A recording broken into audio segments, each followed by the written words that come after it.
Jadi oleh sebab itu, kalau kita tak manage soal pasaran, kita menormalisasikan kenaikan harga itu secara berpanjangan saja. Seminggu Fleximat. Kalau YB nak share apa-apa your thoughts. Okey lah, Alhamdulillah. Alhamdulillah. Cuma dia menambahkan pening kepala baru.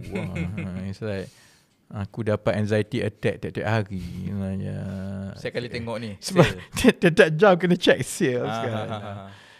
Yelah, what we are doing, yelah, to me, orang mungkin katalah ni hobi bangang ke apa kan.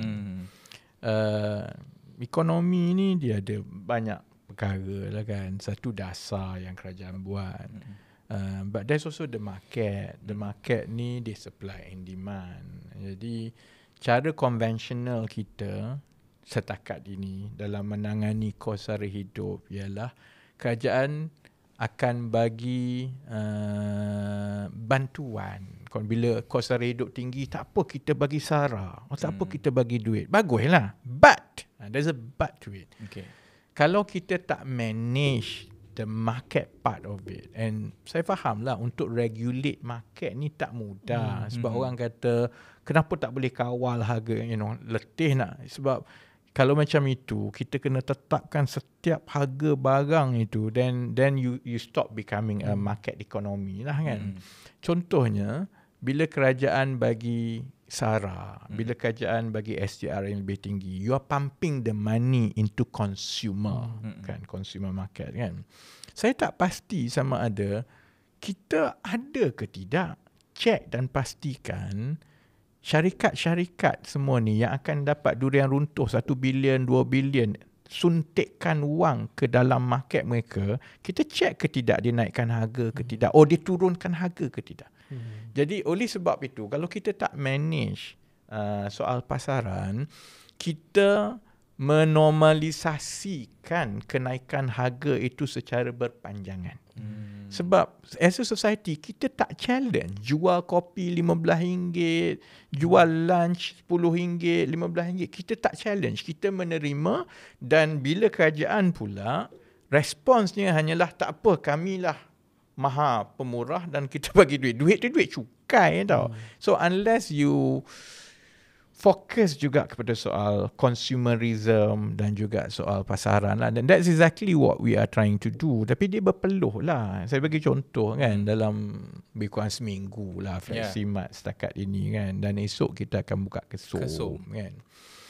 Atas kertas kita roughly know lah, and the margin is very thin. Kalau ambil coffee kan, katakanlah latte, I think latte is sold at RM4.90 kan.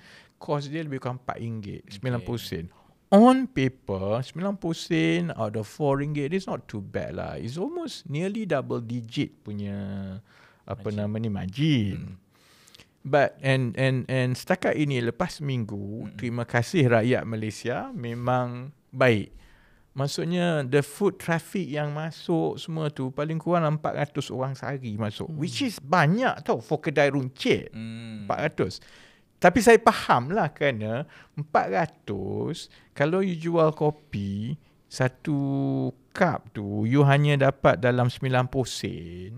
Kos dia RM4, jual RM4.90 kan. Kalau 400 tu baru dapat berapa? Contohnya kan, berbanding dengan contohnya ada syarikat biasa, kedai biasa, kos dia RM4, dia jual RM12. So maksudnya kalau margin tu berbanding 90 sen margin satu cup, berbanding dengan kompetitor jual satu cup tu, kalau kos RM4 dia jual RM12, dia punya margin tu RM8, which is 10 kali ganda. Jadi dari segi itu, Alhamdulillah, dari foot traffic tu memang saya berterima kasih kepada semua lah. Dan nampaknya dia menyatukan rakyat Malaysia segala parti. Dan because kita tengok semua reaksi dan semua ni, yang pergi tu semua ada. PKR pun ada, Bersatu pun ada, PAS pun ada, UMNO pun ada, Cina pun ada, Melayu ada, India ada. So maksudnya sambutan, kalau kedai itu harga rendah memang mendapat sambutan. Cuma we have to see lah sama ada finally dengan that kind of foot traffic, dia masih lagi boleh memberi pulangan berdasarkan konsep perusahaan sosial. Sebab untuk scale up, saya nak kena buktikan dengan harga macam itu, dia masih boleh beri pulangan antara 4 ke 5% setahun kepada penyumbang capital, equity partner. Dan barulah equity partner tu rasa betul lah, daripada saya letak duit saya dalam bank, saya dapat 3.5% atau tabung haji ke ASB. Lebih baik saya bersama-sama mengusahakan jadi capital contributor kepada satu social enterprise, because I get the best of both worlds. My capital, saya dapat return yang setanding, tapi dia membantu rakyat, harga lebih rendah, bagi kerja, semua tu. That setakat inilah seminggu teori itu masih lagi kekal, masih lagi terbukti.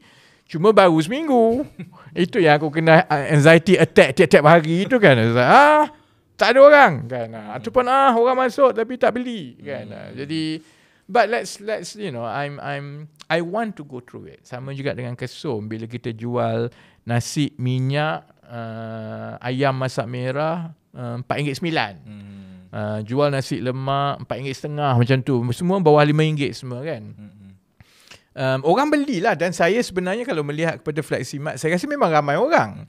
But the margin tu is too thin. Dan tapi yalah, kalau kita tak buat macam itu, dia tak boleh jadi a message to the market. Sebab sebahagian daripada niat kami lah ialah untuk membuktikan bahawa you have to challenge the status quo. Kalau tengok kepada parti-parti politik, kadang-kadang frust jugalah, kerana kalau bab nak bertukar kerajaan ni bermati-matian untuk challenge, untuk challenge status quo. Tapi bab harga barang, dia tak nak challenge status quo tu tau. We need to challenge the status quo lah.